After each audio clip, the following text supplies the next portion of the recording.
1990s एक boxer जिसने पूरी दुनिया को डराया, लेकिन एक समय ऐसा था जब उसकी दुनिया एक छोटी सी जेल की दीवारों में सिमट गई। लेकिन वहीं उसी जगह पर एक नई ताकत बनी। आज मैं एक दिन के लिए उसी ट्रेनिंग को फॉलो करने वाला हूँ जो कि माइक टाइसन ने जेल में करी थी।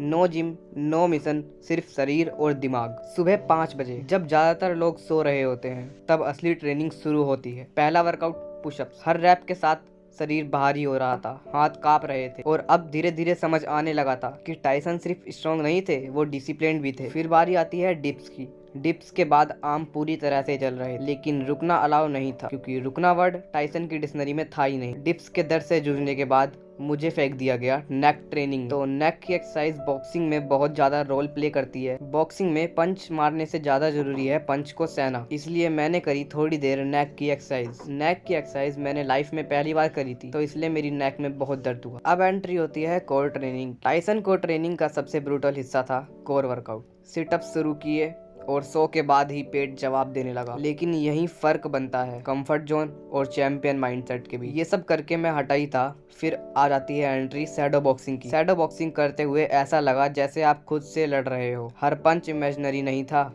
शाम तक शरीर पूरी तरह से टूट चुका था, वो अपनी लिमिट पर अड़ गया था। लेकिन रूटीन अभी तक खत्म नहीं हुआ था। स्क्वाट्स, पुशअप्स और शैडो बॉक्सिंग। अब मसल नहीं, माइंड काम कर रहा था। यही टाइसन अलग था।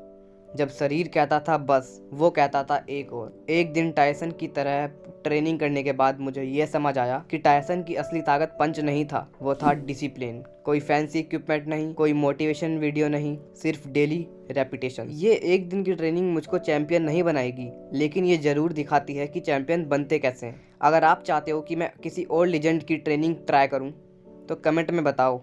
और याद रखो, डिसिप्लिन हमेशा मोटिवेशन से जीतता है। See you in the next video.